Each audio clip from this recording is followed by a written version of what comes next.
Bapak Ibu, saudara-saudari yang terkasih, Shalom. 21 tahun yang lalu di salah satu stasiun TV RCTI ada program TV yang menarik tentang kriminal. Slogan di dalam program TV ini masih sangat kuat dalam ingatan kita. Saya saja yang belum 40 tahun masih ingat. Masih sangat membekas di benak kita, terngiang di telinga kita, yakni ketika closing statement dari Ari Hendro Saputro yang mengatakan begini. Ingat, kejahatan terjadi bukan semata-mata karena ada niat dari pelaku, tetapi juga karena ada kesempatan. Waspadalah, waspadalah. Dan waspada ini sangat membekas. Dalam Injil hari ini, kata waspada bisa diparalelkan atau bisa disinonimkan dengan kata berjaga-jaga. Berjaga-jagalah kalian, sebab kalian tidak tahu bila mana Tuhan itu datang. Waspada pertama adalah waspada terhadap hal yang jahat. Apa itu? Pencuri yang akan membongkar rumah. Waspada yang kedua adalah waspada yang baik. Waspada terhadap kebaikan. Apa itu? Tuan rumah yang akan kembali ke rumah. Yang pertama kewaspadaan terhadap kejahatan, pencuri yang akan membongkar rumah. Dan yang kedua kebaikan, yakni tuan rumah yang akan pulang kembali ke rumah. Dan ini berhubungan dengan tugas dan tanggung jawab.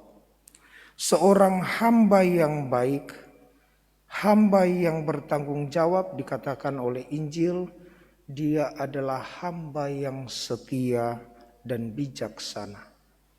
Sedangkan seorang hamba yang jahat, yang tidak baik adalah hamba yang menyalahgunakan wewenang, hamba yang hanya mau senang-senang, hamba yang mabuk-mabukan, dikatakan dalam Injil, berpesta pora tentu, dan memukul hamba-hamba yang lain. Memukul, mungkin bisa juga membunuh, menembak, sampai berapa kali.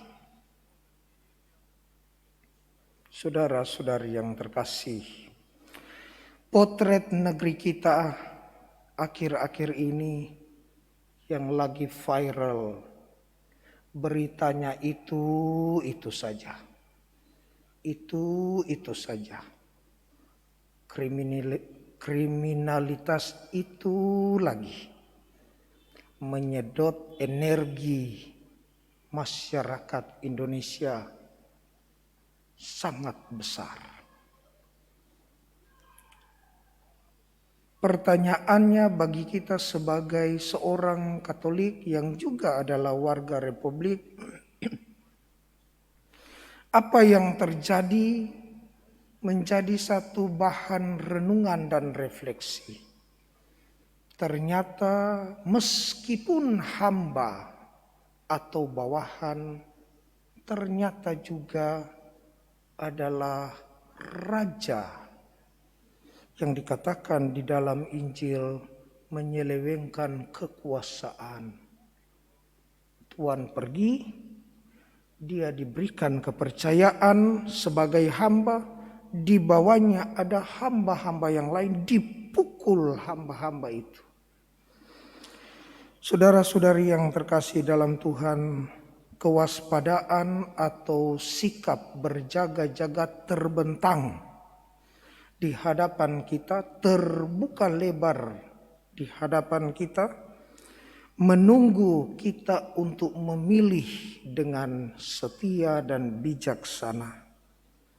Hanya tergantung dari kita untuk melakukan apa yang sudah diperintahkan Sang Tuhan.